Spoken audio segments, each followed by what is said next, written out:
Hi అండి. అందరికీ నమస్కారం. Welcome to my channel. ఈ వీడియోలో ఏపీ ప్రభుత్వ ఉద్యోగ పెన్షన్లకు 30% మధ్యంతర వృద్ధితో ఉద్యోగులకు ఊరట, కీలక ఆదేశాలు. దీనికి సంబంధించిన పూర్తి సమాచారాన్ని వీడియోలో తెలుసుకుందాము. వీడియోని అయితే ఎక్కడ గానీ స్కిప్ చేయకుండా ఎండ్ వరకు చూడండి. అప్పుడే ఇన్ఫర్మేషన్ పూర్తిగా అర్థమవుతుంది. వీడియో చూస్తున్న ప్రతి ఒక్కరు వీడియోకి అయితే లైక్ చేయండి ఫ్రెండ్స్. ఈ వీడియోని తోటి ఉద్యోగ పెన్షన్ మిత్రులతో అయితే షేర్ చేయండి.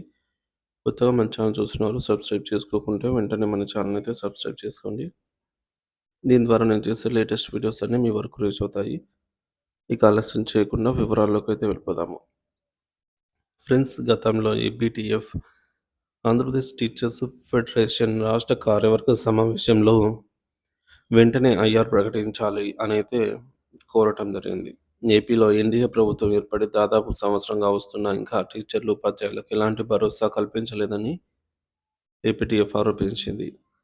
పెండింగ్ డీఏలు, వేతన సవరణ గడువుకు 2 ఏళ్లు దాటినా కూడా ఇంకా నిర్ణయం ఏమీ తీసుకోలేదని మండిపడింది. గత ప్రభుత్వం నియమించిన పీఆర్సీ కమిషన్ చైర్మన్ ప్రభుత్వం మారిన తర్వాత రాజీనామా చేశారని, దీనిపై ప్రభుత్వం స్పందించాలని అయితే కోరింది. పీఆర్సీ ప్రకటించే వరకు ఉద్యోగులకు మధ్యంతర భృతి ప్రకటించాలని డిమాండ్ చేసింది. అయితే ఇక్కడ ప్రధానంగా ఉద్యోగ పెన్షన్ల సమస్యలు ఈ విధంగా ఉన్నాయండి.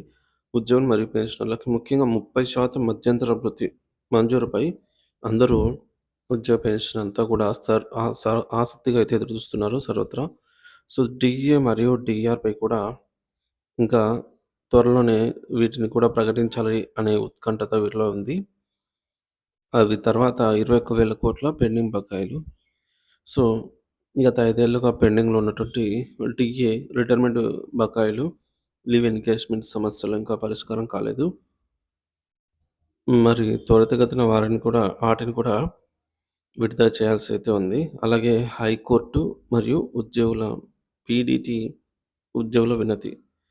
సో ఇటీవల పలు ఉద్యోగ సంఘాలు ముఖ్యమంత్రిని కలిశాయి. నిధుల కొరత వల్ల రోడ్లు వేయడానికి కూడా ప్రభుత్వం కష్టపడుతోందని సీఎం వ్యాఖ్యానించినట్లు వార్తలొచ్చాయి. దీన్ని బట్టి ఉద్యోగుల డిమాండ్లపై వెంటనే స్పందించే అవకాశాలు తక్కువగా ఉన్నాయని అయితే భావిస్తున్నారు. ఇకపోతే మహిళల కోసం ప్రత్యేక చర్యలు. ఉచిత బస్సు ప్రయాణం మహిళలకు. సమాజంలో మహిళల రక్షణ కోసం ప్రత్యేక చట్టం వంటి అంశాలు ప్రధానంగా వాటిలో మహిళలకు ఈ సంక్రాంతి నుంచి ఉచిత బస్సు ప్రయాణం అమలు చేయాలి, కానీ ఇంకా అమలు చేయలేదు. సో కూటమి ప్రభుత్వం ఏర్పడిన మొదట్లోనే ఈ ఉచిత బస్సుకు సంబంధించి కొన్ని మార్గదర్శకాల కోసం పక్క రాష్ట్రాలైన కర్ణాటక, తెలంగాణలో సమీక్షలు అయితే నిర్వహించారు. కానీ ఇంకా దీన్ని ఇంప్లిమెంటేషన్ అయితే జరగాల్సి ఉంది. ఉద్యోగుల ఆశలు. డీఏ, డీఆర్ మంజూరు.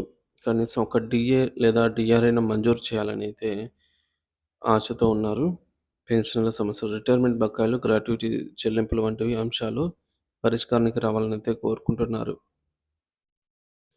ఉద్యోగ మరియు పెన్షన్ల సమస్యలు, డిమాండ్లపై వెంటనే చర్యలు తీసుకుంటుందా ప్రభుత్వం అనేది అనిశ్చితిగా ఉంది. సో దీనిపై మీ అభిప్రాయాన్ని కామెంట్ ద్వారా తెలియజేయండి. Thank you for watching this video.